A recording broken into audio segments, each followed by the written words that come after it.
La CIA, les Américains, les Russes, les religions, toutes les religions du monde. À toutes. Et, ah oui, oui, parce que ça y va franchement.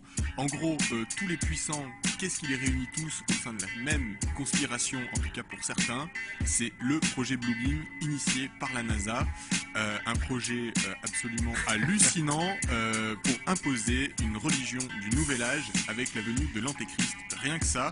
Alors, le projet Bluebeam, quand même, a des bases scientifiques réelles, en tout cas des bases qui existent et qui sont avérées, puisque de nombreux scientifiques se sont aperçus, effectivement, qu'on avait par les moyens, par des micro-ondes ou par d'autres moyens modernes, la possibilité d'influencer des personnes, un petit peu comme quelqu'un qui ferait de la télépathie serait capable d'influencer une personne. Donc on serait capable de rentrer dans le cerveau des gens pour leur véhiculer des messages directement, comme s'ils avaient une petite voix à l'intérieur qui leur soufflait. Alors à ça, évidemment, plusieurs expériences, plusieurs scientifiques qui se sont penchés sur la question. Alors il y a eu des chercheurs, des psychologues. Ça a réellement commencé en 1974, ces études-là. Et par exemple, pour un chercheur qui a quand même été prix Nobel, il a effectué des expériences, une série d'expériences qui démontraient qu'on pouvait entendre et comprendre des messages transmis dans une cabine d'isolation par un audiogramme à pulsion micro-ondes, grosso modo qu'on était capable, un petit peu comme une radio est capable de recevoir des ondes et les transformer en voix, l'être humain, son cerveau était peut-être capable de faire la même chose. Et de là, évidemment, des tonnes de gens ont commencé à dire oui, si on est capable de faire ça, imaginez les manipulations que les puissants seraient capables de nous faire subir. Le projet Bluebeam, initié par la NASA, en fait, doit se dérouler en 4 phases. Alors, 4 phases bien distinctes. La première phase, en fait, elle concerne l'effondrement des connaissances archéologiques, religieuses et les conceptions scientifiques classiques.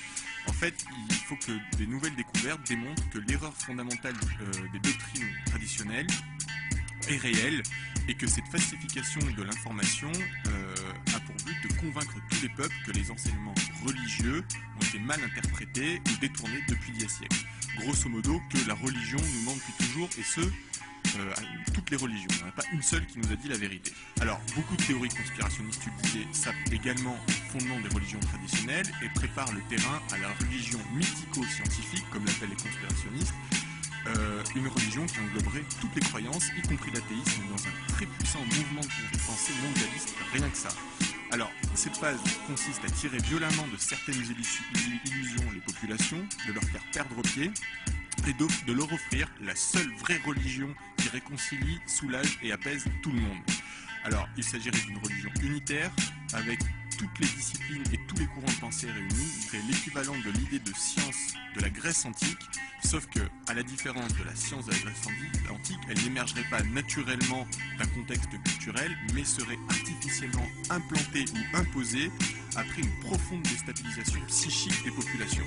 Donc voilà, on les influencerait pour, en gros, les amener à la pensée unique de la religion, des dogmes et des sciences. C'est pour la première phase. La deuxième phase du projet Bluebeam concernerait une gigantesque mise en scène spatiale, rien que ça, où des hologrammes optiques et sonores en 3 dimensions et des projections laser d'images holographiques en divers endroits du monde seraient diffusées. Alors chacun recevrait une image en accord avec la foi dominante de son pays, et la nouvelle voix de Dieu parlerait toutes les langues, chacun l'entendrait clairement avec les sons et les mots que son conditionnement religieux et culturel lui ont inculqué. Ah, c'est magnifique. Alors concrètement, ça veut dire que pour chaque continent, il y aurait une espèce d'hologramme gigantesque dans le ciel qui représenterait le dieu dominant, et il s'adresserait donc au pays en question avec la langue la plus répandue. Ah ouais, c'est magnifique. Voilà. Alors, ce show spatial, c'est-à-dire cette projection d'images holographiques dans le ciel, génial, sera utilisé pour simuler la fin des temps parmi les nations. Alors, les peuples en seront évidemment témoins et seront témoins de scènes représentant des prophéties ou des événements que chacun a eu le désir de vérifier. Alors, ces images, musiques et sons seront projetés depuis un vaste réseau de satellites qui serait, alors c'est très précis, je ne sais pas d'où ils sortent leurs infos, c'est très intéressant, qui serait approximativement à une centaine de kilomètres au-dessus de la Terre. Donc, ils sont déjà en place, les satellites, faut le savoir. Le but de ces représentations scéniques, de faire apparaître aux yeux du monde un nouveau Christ, le nouveau Messie qui s'appellerait Maitreya, dont parlent d'ailleurs les sutras bouddhistes. Mais attends, mais ce qui est fou, c'est que bon, on est dans le cadre d'une conspiration. Donc en général, les conspirations, c'est quand même assez secret, assez flou. Alors les gens qui y croient, les conspirationnistes, ont des éléments épars, mais là c'est quand même très très précis. On sait à peu près tout. On sait comment ça va se passer. Vous allez connaître la fin de l'humanité telle qu'on la connaît aujourd'hui à travers cette conspiration. Alors le projet Bluebeam disposerait d'un stratagème si perfectionné qu'il plongera un nombre inconsidérable de personnes dans un état de ravissement quasi extatique et les ferait rentrer dans une réalité de substitution. Alors le projet Bluebeam, donc cette venue du Messie, prétendra être l'accomplissement des anciennes prophéties que tout le monde attend depuis plus de 2000 ans. Il se fera sur fond de cinémascope céleste, traduisant en simultané un message d'amour dans toutes les langues et dialectes de la planète. Alors, avec cette animation virtuelle et le son provenant de la profondeur même de l'espace, les fidèles de diverses croyances fortement impressionnés évidemment seraient témoins du retour de leur sauveur comme d'une réalité vivante.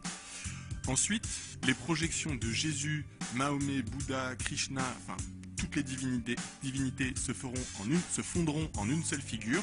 Donc on aurait comme ça une espèce de morphing dans le ciel de tous les prophètes que les religions connaissent pour former une divinité unique qui serait l'antéchrist et qui expliquera que toutes les écritures sacrées ont été mal interprétées et incomprises et que les vieilles religions sont responsables d'avoir dressé l'homme contre l'homme. Bref, cette grande mystification aura pour effet de générer un désordre social, politique, culturel et religieux et de créer la divinité unique, l'antéchrist de la NASA. Ah oui, non, parce que donc ça serait un antéchrist, hein, c'est le terme... C'est le terme officiel. D'accord. Voilà. On arrive à la troisième phase. La troisième phase, elle va conjuguer la télépathie et l'électronique. Donc ça, je vous en parlais au début, c'est ces recherches qui ont prouvé qu'effectivement, on arriverait sans doute au moyen d'ondes à interférer sur les pensées des gens, à les conditionner. Donc cette troisième phase conjuguerait la télépathie et l'électronique avec des systèmes d'émission pour atteindre chaque personne en vue de les persuader que c'est son propre Dieu qui lui parle.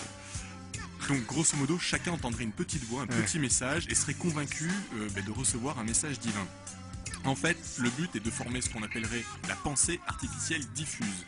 Alors, comme je disais, des expérimentations à ce propos ont eu lieu dans différents pays et on sait évidemment que des impulsions à basse fréquence peuvent produire des signaux auditifs qui sont audibles pour un seul individu mais pas pour le reste de sa communauté par exemple. D'accord. Donc on est vraiment capable de cibler comme ça certaines personnes pour les influencer.